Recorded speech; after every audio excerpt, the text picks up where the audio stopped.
태평양 인문단 19회 사랑방 치킨 두 번째 시간입니다. 두 번째 시간은 음, 영화 이야기인데요. 아, 또 영화인가요? 뭐 예. 우리 코벨이 함께 하는 한 영화 이야기는 계속 될 것입니다. 네, 이번에는 좀 특별한 주제일 것 같아요. 어떤 주제냐면 봐도 봐도 질리지 않는 영화가 되겠습니다. 부제로는 내가 10번 본 영화, 혹은 내가 가장 많이 본 영화, 이렇게 될 것 같은데요. 그래서 우리 DJ들이 가장 많이 본 영화 한 3개를 선정해서 순서대로 하나씩 소개해보면 어떨까 싶어요. 이번에는 아쉽게도 우리 게스트로 오신 마스님은 참여를 할 수 없고, 우리 2명의 DJ, 코벨님과 제가 진행을 하도록 하겠습니다. 바로 시작해보죠. 참고로 저는 제 영화를 말하기 전에 미리 말씀드려야 될 게 뭐냐면은, 놀랄만한 결과라고 해야 될까요? 굉장히 심플합니다. 어허. 그래서 뭔가 좀 답이 너무 허술하다라는 느낌이 들을 수 있을지 몰라요. 그렇지만 저는 솔직하고 싶었습니다. 그래서 네. 계속 생각해 봤어요. 내가 음. 가장 많이 본 영화를 했었을 때, 그냥 이렇게 결과가 이렇게 나오더라고요. 그래서 암흑의 원, 투, 쓰리 이런 식으로 나오는 거 아니죠? 뭐야? 네, 핵심을 들어보시면 아시겠죠. 핵심을 짚었나요? 어, 들어보시면 아시겠죠. 네. 일단은, 이 영화, 그러니까 다 비슷비슷해요. 그러니까, 어쨌든, 뭐를 더 많이 봤냐, 이건 잘 모르겠어요. 우리가 세어보면서 영화 보지는 않잖아요. 그죠? 그렇죠. 그래서 그냥 첫 번째 이 영화로 하겠습니다. 아, 외계인 원투. 에이리언을 에일리언이죠. 얘기하는 예, 거죠. 한국 예. 영화 외계인이 아니고요. 에일리언 원투가 저는 제가 많이 본 영화, 가장 많이 본 영화 중 하나입니다. 원 하나만 하기도 뭐하고, 투 하나만 하기도 뭐해서 그냥 원투 동시에 선정했습니다. 그래도 4편은 포함시키지 않았네요. 그렇죠. 그것도 많이 봤는데요. 에일리언 원투에 비하면은 그렇죠. 그렇게 많이, 예. 동의합니다. 예. 제가 굳이 횟수를 한번 생각해 봤을 때 그래도 둘 다 한 10번 가까이는 본 것 같아요. 10번이 넘을지는 모르겠지만 적어도 5번은 확실히 봤고 10번 가까이는 봤다. 그리고 심지어 이제 2는 맨 처음엔 제가 아주 어렸을 때 비디오로 봤지만, 제가 성인이 돼서 거의 몇 살이었을까요? 성인이 돼서도 이제 극장에 재개봉한 일이 있었는데, 네, 어, 그, 2010한 5년이었나요? 캐나다에서 가끔 극장에서 이 올드 무비를 싼 값에 굉장히 늦게 상영하는 거죠, 상영. 북미에서는 자주 그런 게 있다고 알고 있는데요. 예. 네, 그래서 어느 날인가 에어리언 2가 예를 들어서 평소에는 $10인데 $5에 밤 11시에 한다. 그럼 봐야지. 극장 가서 봐야지. 그래서 극장 가서 다시 정말 재밌게 봤던 기억이 있습니다. 예. 아직도 볼 때마다 이러면서 감탄을 하면서, 마치 소주 한 잔 들이키듯이 감탄을 계속하면서 이렇게 보고 있는 그런 작품입니다. 아마 액션 영화 꼽을 때였던 것 같은데 그때 바라가 그 에얼리언에 대한 애정을 담아가지고 얘기를 했던 게 기억이 나거든요. 예. 그랬죠, 네. 맞아요. 그래서 저도 그 뒤로 저는 에얼리언 시리즈를 한 번도 보지 않았다가 그 뒤로 정주행했죠. 예. 얼마 전에 작년에 에얼리언 로몰루스가 개봉을 앞두고 그 1, 2, 3, 4편 그리고 프로메테우스와 거버넌트까지 다 찾아봤습니다. 예. 그래서 그거를 알고 보니까 저도 왜 많은 사람들이 이 시리즈의 매력을 느끼는지를 충분히 공감했고요. 음. 저의 최애 시리즈는 아닙니다만, 그래도 충분히 어떤 매력을 갖고 있는지를 이해하고 공감했다는 말씀을 드리고 싶습니다. 네. 그럼 그 시리즈 중에 가장 마음에 드는 편은 어떤 거였나요? 갑자기 궁금하네요. 마음에 드는 거, 3, 4편은 아무래도 좀 너무 나간 듯한 느낌이 있어가지고 별로 좋아하지 않고요. 3편도 은근히 명작인데, 3편도 좋아하는데. 네, 어쨌든, 예. 어떤 말씀인지 알겠습니다. 근데 거기에 나오는 에얼리언은 좀 에얼리언답지 않았어요. 음, 그래서 아무래도 오락적인 측면으로 보면 제임스 카메론이 만든 2편이 가장 우수하다고 생각을 하고요. 음, 스릴러적인 측면에서는 리들리 스콧의 그 1편이 제일 훌륭하다고 생각을 합니다. 예. 음, 나중에 그 선장이죠. 이름은 기억 안 나는데, 그 선장 캐릭터가 그 통로에서 불 하나 켜들고 있다가 에일리언이 어디서 나타날지 막 이렇게 막 두리번 거리다가 에일리언의 습격을 받는 실이 있잖아요. 그쵸. 레이더 하나만 들고, 예. 레이더가 들고 있는 게 아니고, 다른 사람이 레이더를 지켜보고, 그쵸. 예. 점 하나 이렇게 띵띵, 너 옆에 있어, 뭐, 이렇게 말하면서, 그죠? 그 굉장히 뭐 지금 보면은 뭐 별 특별할 것도 없고 어떻게 보면 조잡할 수도 있는 장면인데 그 장면을 전 지금 작년에 보면서 굉장히 어떤 폐소공포증 비슷한 거를 음, 굉장히 답답하다는 느낌을 받았거든요. 예. 그게 느껴졌군요. 예. 예. 그러니까 그게 아마 그건 감독이 의도한 바겠죠. 예. 그리고 역량이죠. 그쵸. 감독님. 예. 예. 그것만으로도 거기 아시다시피 그 에일리언 별로 몇 분 안 나옵니다. 제대로 나오는 거는 몇 씬 되지도 않습니다. 원은 진짜 그래요. 예. 맞아요. 그런데도 물론 그 기술적 한계와 비용의 한계겠죠. 하지만 그럼에도 불구하고 효과를 극대화해서 그 밀폐된 공간에서 미지의 존재가 괴물이 언제 튀어나올지 모른다는 그 서스펜스를 줬다는 거는 지금 생각해도 그거는 훌륭하다고 생각을 합니다. 음, 그리고 그 영화의 예고편에 나온 문구였던 것 같은데 그 우주에서는 뭐 비명을 우주에서는. 질러도 들을 수 없다라는 그런 문구가 굉장히 인상 깊었거든요. 예. 그래서 저도 에얼리언 그 외전격인 에얼리언 로무루스를 굉장히 작년에 재밌게 봤고요. 이번에 에얼리언 어스라는 그 TV 드라마가 지금 OTT에 업로드 되어 있는 것 같은데 제가 그걸 구독을 하지 않아서 아직 보지 못했습니다만 그거 찾아보고 싶습니다. 그거였군요. 예. 아, 그렇군요. 저도 소식은 들었는데, 네네네. 이게 그냥, 뭐랄까요. 뭐야? 그냥 그렇게 그냥 바빠서 빨리 지나갔거든요. 근데, 그게 OTT로 시리즈로 나오는 네, 거였군요. 그건 영화가 아니고 드라마입니다. 예. 지금 그 스트리밍 되고 있어요. 스트리밍이 현재 되고 있다. 네. 궁금하네요. 제가 이제 에이리언에 대한 얘기를 하나 좀 덧붙여 보자면은, 어렸을 때는 이 에이리언이 제가 우주 소재 영화를 굉장히 좋아하는데, 를 보면서, 미래의 우주, 그리고 우주선은 정말 저럭하겠구나. 어떤 최신 기기, 문물들의 집약체를 보여주는 게 결국 우주선이지 않겠습니까? 근데 보면서 우주선을 우리 직접 볼 수는 없으니까 상상 속의 어떤 물건이나 다름이 없는데 뭔가 마치 진짜 타임머신 보듯이 그래서 와, 우주선이라는 게 정말 저렇겠구나. 우주가 저렇겠구나. 이런 생각을 하면서 봤던 거죠. 그러니까 진짜 우주 같았고 우주선 같았던 거죠. 물론 다 소품이고 했겠지만. 그런데 지금은 이제 그게 78년인가 뭐 79년에 이렇게 나왔을 거예요. 에이리언 1이. 그러면 지금 그게 나온 지 거의 몇 년이 되는 건가요? 50년인 건가요? 뭐 거의 그런 거잖아요. 45년, 46, 7년 된 거 같은 거죠. 그죠? 그죠? 50년 가까이 되는 거죠. 그러면, 반세기 가까이 지난 겁니다. 예. 네. 그러면 지금은 그 영화를 보면서 어떤 느낌이 드냐면은, 아니, 내가 태어나기도 전에 그 과학 기술 능력과 영화 그 어떤 능력으로 어떻게 우주를 저렇게까지 잘 표현해냈을까 하면서 감탄하면서 보는 게 있어요. 맞습니다. 네. 예, 예. 그 당시에 그 기술로 어떻게 저렇게 지금에 비하면 컴퓨터 그래픽도 굉장히 형편없고 어떤 시절인데, 정말 그렇게 잘 표현했을까 하는 생각이 들면서 이제는 소품과 어떤 그 장면 하나하나에 대한, 감탄을 하면서 보는 그런 재미가 있습니다. 그래서 그냥 한번 우연히 틀게 되면, 아니면 보게 되면, 그냥 쭉 계속 보게 돼요. 그래서 저는 에이리언 1, 2를, 가장 많이 본 영화 첫 번째로, 소개를 해드리고요. 그게 예술가들의 위대함이죠. 그 시대를 앞서간 상상력. 그게 굉장히 예술가들의 그 날카로운 감각이라고 생각을 하고요. 근데 뭐 에어리언 얘기가 나왔으니까 그냥 덧붙이는 건데, 예, 그 미래의 우주선이 이런 모습일 것 같다, 뭐 그런 걸 잘 구현했다고 말씀하셨잖아요. 그렇죠. 근데 거기 보면은 그 컴퓨터가 부팅되는 장면으로 시작을 하죠, 1편이. 예. 예. 맞아요. 근데 그게 딱 그 80년대의 컴퓨터가 부팅되는 딱 그 모습 그대로예요. 예, 예. 예, 그러니까 아무리 최첨단의 기술이 반영됐고 상상력을 최대한 그 발휘했지만 그 시대에 그 나올 수밖에 없는 비주얼인 거죠. 예. 몇백 년 후의 세계임에도 불구하고. 당시에는 그게 최신식이었고, 그쵸. 그 다음을 상상하기는 어려웠을 테니까. 그쵸. 그래서 그렇죠. 그렇죠. 오히려 그 최근에 나온 그 프로메테우스나 거버넌트 같은데 우주선이 더 최신식입니다. 더 과거의 이야기임에도 불구하고.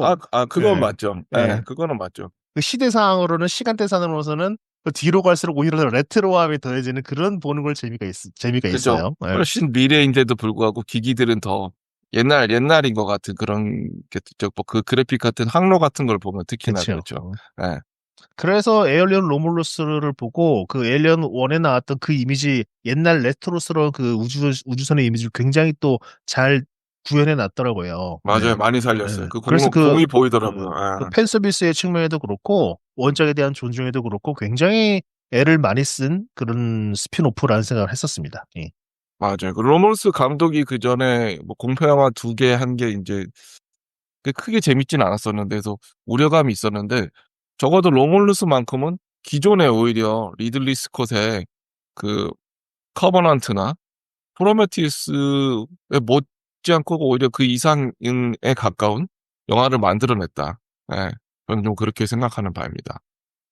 오히려 저는 그 원작자인 리들리 스콧이 만든 거버넌트와 프로메테우스를 별로 좋아하지 않아요. 음. 왜냐하면 에일리언의 그 공포감의 그 이유가 뭡니까? 어디서 온 줄 모르는 하지만 무서운 미지의 존재였던 거잖아요. 네. 음.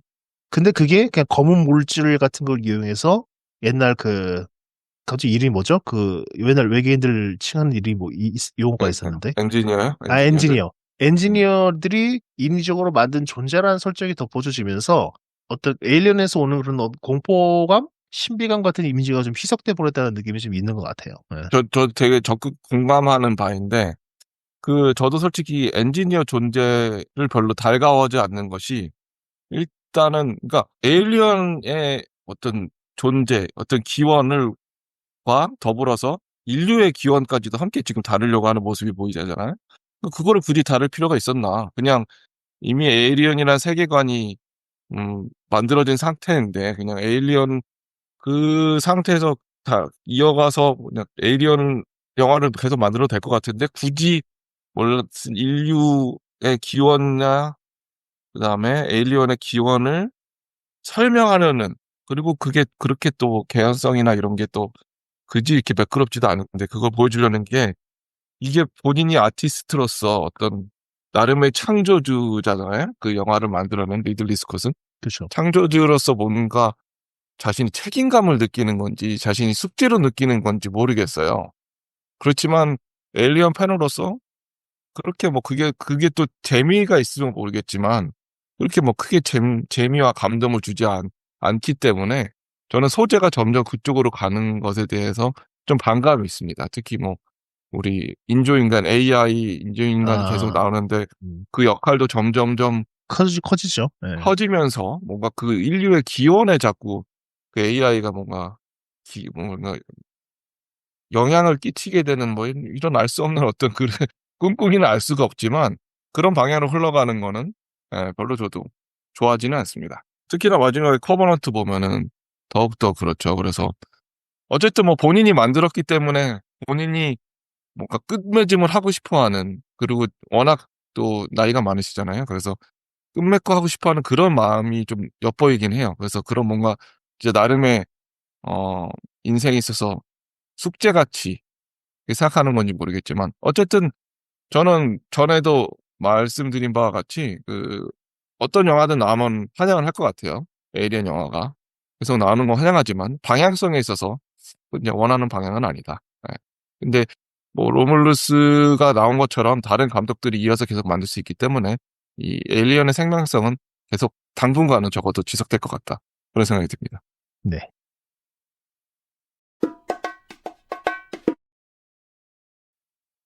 그럼 포베레 영화 안 들어볼 수 없죠.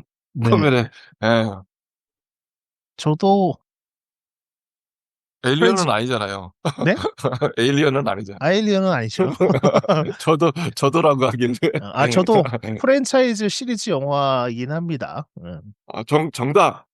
예, 말씀해 보세요. 반지의 제왕. 들어있긴 합니다만 지금 말씀드리는 건 들어있어. 아니에요. 들어있어요. 느낌이 전번에 반지의 제왕 막 침이 마르도록 얘기한 것 같아가지고 맞습니다. 갑자기 예. 스쳤네요. 예. 항목에 들어가 있긴 한데 오늘의 주는 아니긴 합니다. 네네. 지금 말씀드릴 거는 다른 시리즈예요. 바로 주라기 공원입니다. 주라기 공원. 네. 물론 그 주라기 공원 1편, 2편, 3편이 나오고 주라기 월드로 지금 3편이 나오고 지금 또다시 또 리버스라고 해가지고 다시 올해 또 신작이 개봉을 했죠. 맞아요. 네, 진짜 궁금한데 한 개 질문이 있어서 이거 하나만 빨리 하고 싶은 게 공룡을 좋아하는 건가요? 아닙니다. 공룡을 말씀드릴 거예요. 이유가 아, 나옵니다. 알겠습니다. 네. 그 주라기 그러니까 총 7편의 영화가 나왔는데요. 전 그중에서 좋아하는 건 주라기 공원 1편이죠. 1편이죠. 예, 정석입니다. 예. 네. 예전에도 한번 저희 어떤 주제였는지 액션 영화였던 아니었던 것 같은데 아무튼 어떤 영화 주제를 영입할 때 주라기 공원을 좋아한다고 말씀을 드렸는데요. 네, 기억나요. 아마 살면서 가장 많이 본 영화일 겁니다. 이 영화가. 1편이. 1편이요. 예. 그렇게 큰 대단한 영화였을 줄 몰랐네. 그러니까 네, 10번 이상 본 건 확실하고요. 근데 아, 셀 수 없을 정도예요. 그렇군요. 이 영화가 93년도에 개봉을 했는데요. 초딩 그렇죠. 때 형 따라가서 극장에서 본 뒤로 매료가 돼서 그 뒤에 이제 어머니를 졸라가지고 같이 가서 한 번 더 보고 그 중학생 이상 관람가였기 때문에 그 당시에 초딩인 저는 혼자 가서 볼 수 없었어요. 그래서 형하고 같이 보거나 뭐 보호자와 같이 가서 봐야 되기 때문에 그렇게 봤었고 그리고 극장에서만 2번을 봤다가 지금은 이제 뭐 요즘 젊은 세대들은 공감을 못 하겠지만은 지금 같이 이렇게 보고 놀 게 즐길 게 많지 않았던 시대에는 영화가 굉장히 큰 오락거리였습니다. 그렇죠. 유일한 오락거리였죠. TV하고 더불어서. 예. 그렇기 때문에 지금은 뭐 국민의 전당 같은 걸로 이름이 바뀌었던데 각 구마다 국민회관이 있었어요. 네, 맞아요. 그래서 제가 살던 국민회관에서 이거를 주라기 공원을 틀어준 적이 있었습니다. 그러니까 상영해 준 적이 있었습니다. 무료 상영인 거죠. 그러니까 네. 국민이라면 누구나 와서 볼 수 있는 그런 특별 상영회를 그 시절에는 좀 열어줬습니다. 그런 공지가 나면 사람들이 이제 흥분을 하고요. 뭐 예를 들어서 타이타닉이 뭐 틀어준다더라. 뭐 그런 다음에 굉장히 많은 사람이 인산인해라는 표현이 정말 어울릴 정도로 그때는 많은 사람들이 모여서 봤고요. 자리는 꽉 찼고 입 통로에 앉아서 보기도 하고 그런 식으로 볼 정도로 그 당시에 어떤 국민회관에서 영화 상영도 굉장히 큰 뭐 어떤 문화적 행사였어요. 근데 그때 어떤 거였죠? 노원구였나요? 노원구였습니다. 네. 알겠습니다. 그래서 그때 주라기공원을 한번 또 틀어줘서 또 득달같이 달려가서 마찬가지로 3번째로 극장에서 관람을 했고요. 그리고 그 다음 해 94년이었던 걸로 기억을 하는데 또 여름 가족 휴가 중에서 과천 서울랜드에서 또 특별 상영을 했어요. 야외에서요? 그쵸, 야외 상영이죠. 네. 그때도 이제 가족을 졸라가지고 4명의 가족이 다 같이 가서 봤던 기억이 납니다. 예. 그러니까 그 당시에 지금이야 뭐 그렇게 뭐 극장에 가는 게 흔한 일입니다만 그 당시에만 극장 스크린으로 4번을 봤고요. 그리고 아마 극장에서 봐야 되는 영화예요. 왜냐면 맞습니다. 큰 공룡들을 그쵸? 맞습니다. 예. 그 뒤에 이제 또 비디오 테이프, 지금은 단순히 VHS, 맞죠. 그거를 또 비디오 가게 대여점이 많이 있었죠, 동네마다. 거기에 이제 출시일에 예약을 걸어놓고, 대여가 아닙니다. 구입을 하기 위해서 예약을 걸어놓고, 어머니를 또 졸라가지고 비디오 테이프까지 샀어요. 또 계속 보고 싶었던 거죠? 난 그렇죠. 또 보고 싶다, 또 보고 싶다. 그래서 소장해서 보고 싶었기 때문에, 그땐 정말로 어쨌든 간에 비쌌는데, 비디오 테이프가. 그거를 구입해서 정말 수도 없이 돌려봤어요. 지금도 소장하고 있습니다. 그 비디오 테이프를. 네네네. 예. 그렇군요. 그리고 그 뒤로 뭐 TV로 할 때도 봤었고, 더빙판으로 뭐 KBS 같은 데서 방송해주는 것도 보고, 그런 식으로 정말 셀 수도 없이 봐가지고 뭐 10번은 기본적으로 넘어가고요. 셀 수도 없습니다. 예. 그때는 물론 공룡이 좋았죠. 방금 말씀해 주셨지만, 공룡에 매료돼서 그 공룡 관련 막 소속도 막 찾아보고, 뭐 공룡 이름도 막 술술술 외고 그랬었어요. 그렇군요. 근데 물론 그거는 뭐 어린애들이 공룡을 좋아하는 건 만국 공통 뭐 세대 불문이라서 요즘도 많이들 좋아하는 것 같더라고요. 근데 지금은 그냥 공룡 자체에 대한 흥미는 많이 잃었습니다. 그 수많은 공룡의 이름들도 거의 다 까먹었고요. 그 주라기 공원 시리즈에 나오는 공룡들에만 좀 기억이 나고 관심이 있고, 그 시리즈 자체에 대한 애정이 있어서 보긴 하는 거지만은, 그렇게 막 재밌다고 느끼지 않습니다. 특히나 최근작들은 흥행 성적은 괜찮았는데, 만족도가 그렇게, 완성도가 좀 별로라서, 개인적으로 그 시리즈 자체가 전체가 명작이라거나 수작이라고 생각하지 않습니다. 제가 생각하는 거는 아까 말씀드린 오리지널 1편을 말하는 겁니다. 네. 네. 그것만으로는 제 인생 영화 중에 하나고요. 그 뒤에 뭐 잃어버린 세계, 뭐 3편, 주락의 월드 시리즈 같은 뭐 시퀄 시리즈 같은 것들은 뭐 그렇게 흥미 없습니다. 예. 최근에 나온 가장 리부트된 네, 그 주라기 공원은 뭐 스칼렛 요한슨이 맞습니다. 예. 주연으로 나오잖아요. 요한스 누나가 나오죠. 예. 아, 맞아. 요한슨 누나가. 근데 어떤가요? 리부트가 좀 잘 된 것 같은가요? 봤나요? 아니요, 뭐 개인적으로 저 항상 말하지만 저는 굳이 속편을 위한 속편을 만드는 거 별로 안 좋아하는 사람이잖아요. 예. 음, 뭐 굳이 돈 벌려고 만든 시리즈이기 때문에 당연히 뭐 시리즈에 대한 애정이 있기 때문에 거의 뭐 의무적으로 가서 보긴 봤습니다만은 뭐 그렇게 잘 만든 영화라고 생각하지 않고요. 예. 아, 분명히 또 돈을 벌어야 되기 때문에 또 속편이 나올 것 같은데 뭐 그렇게 달갑지 않습니다. 예, 그냥 음, 그대로 마무리하는 것도 괜찮을 텐데 왜 계속 만드는지 음. 모르겠어요. 아, 그 점에 있어서는 저랑 좀 상반된 입장이죠. 저는 예, 어찌됐든 계속 나오는 게 맞습니다. 좋다. 내가 예, 좋아하는 것만은. 근데 코벨은 그런 입장은 아닌 거죠. 맞습니다. 그러면은 뭐 하나만 더 얘기 나오는 김에 좀 물어보고 싶은 게 매력이 뭘까요? 어떤 거 영화의 매력이요. 그쵸? 주라기 공원을 그렇게 자주 계속 보게 되는 그 매력이 어떻게 돼요? 물론 그 당시에는 공룡을 좋아하기도 했었고요. 예. 음, 그리고 그 당시 기억하실 거예요. 그때 CG가 거의 도입된 거의 최초의 영화죠. 제임스 카메론이 어비스와 터미네이터로 어떤 그런 장을 열었고, 본격적으로 이제 CG가 활용된 영화의 거의 최초의 사례가 주라기 공원이죠. 거의 CG가 없으면 영화를 만들 수 없는 그런 메인급의 CG란 소재가 메인이 되는 그런 그렇죠. 영화였던 거죠. 예, 그 뒤로 이제 CG는 굉장히 보편적인 현상이 되어 버렸고요. 예. 맞아요. 그렇기 때문에 그리고 그 기억하실 겁니다. 물론 뭐 저만큼 그 시리즈를 좋아하지는 않으시겠지만은 그 큰 스크린에서 그 공룡이 살아 움직이는 것 같은 지금 보면 물론 어설픕니다만 그 CG 기술이 발달한 지금 보면 기준으로 보면 정말 살아있는 공룡이 활개를 치고 있는 것 같은 어떤 놀라움과 경이로움을 지금도 좀 기억하고 있거든요. 예. 음. 그것 자체도 굉장히 놀라웠고 그리고 아까 에일리언의 어떤 등장 분량에 대해서도 아까 말씀드렸지만은 그 주라기 공원 1을 보시면 아시겠지만 공룡이 등장하는 분량 그렇게 많지 않습니다. 그런가요? 예, 많지 아, 않습니다. 그리고 어, 본격적인 그 상영 시간 2시간 중에 본격적인 사건은 1시간 뒤에나 일어납니다. 예. 아, 한 잠시만요. 시간 뒤에나? 음. 잠깐만. 예, 본격적인 사건은 1시간 뒤에나 시작을 하고요. 그리고 등장하는 공룡도 그 CG로 사용된 공룡은 일부, 그리고 실제 모형을 만들어서 나오는 공룡들이 그 나눠서 분량이 나눠져 있는데요. 그 분량 다 따지면은 한 20분도 안 될 겁니다. 아, 음. 근데 근데 적절하게 배치를 하고 그렇습니다. 예. 마지막에 막 잘 이렇게 뭐 소리 뭐 때려 박아가지고 우리에게는 그런 걸 전혀 못 느끼게 했던 그런 그쵸.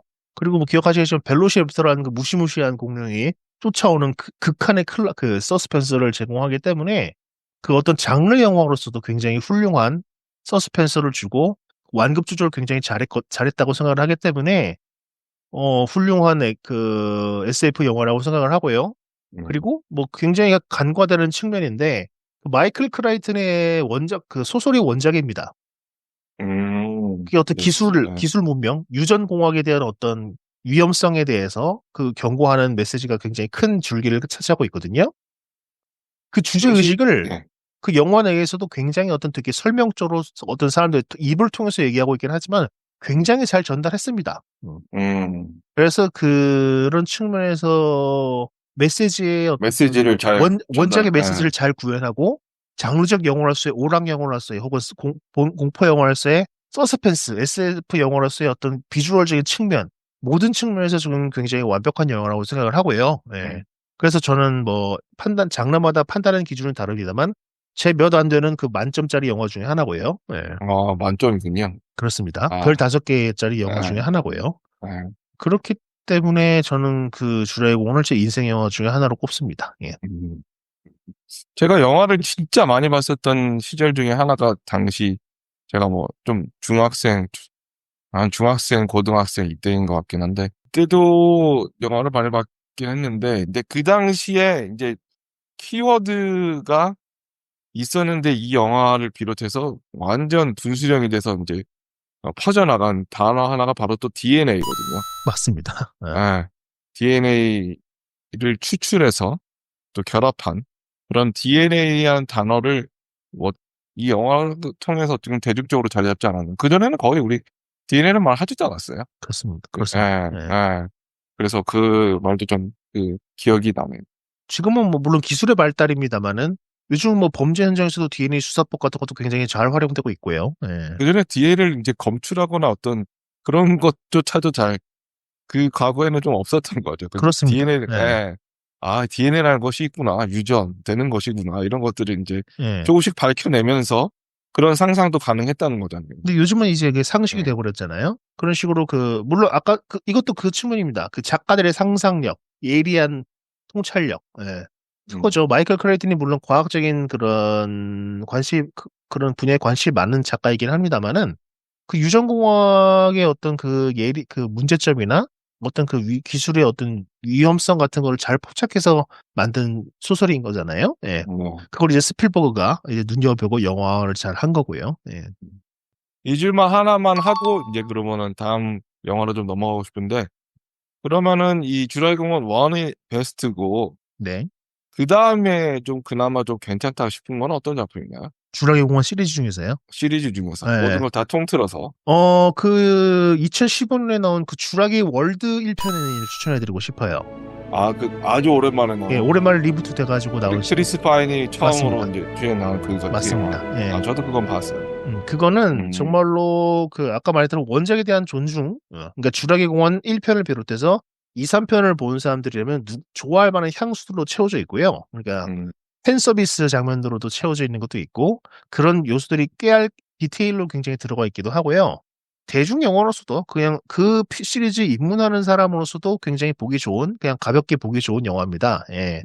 그러니까 뭐 1편 이후에는 솔직히 뭐 어떤 원작의 메시지를 전달하는 그런 무게 같은 건 전혀 없거든요. 2편부터는. 예. 근데 그 주라기 월도 마찬가지입니다. 하지만 어쨌든 오락 영화로서의 그런 새 관객, 그 시리즈를 처음 보는 관객들을 대상으로 한 영화로서도 괜찮고 원작 팬들을 위한 어떤 존중과 그 사람들을 위한 요소들도 들어가 있기 때문에 주라기 월드 1편은 저도 추천해드리고 싶습니다. 예. 알겠습니다. 그 번의 질문으로 꼭 이번에 우리가 본 영화를 좀 얘기하고 있는데 그러면은 듣는 거에 좀 화제를 좀 돌려서 우리 당신에게 최고의 OST 영화는 무엇일까요? 라는 질문을 하나 만들어 봤어요. 뭐 저부터 얘기를 좀 하자면 저는 좀 재밌는 경우인데 이 영화를 보지 않았지만 최고의 OST 영화로 이 영화를 선정했습니다. 알 것 같습니다. 알 것 같아요. 네.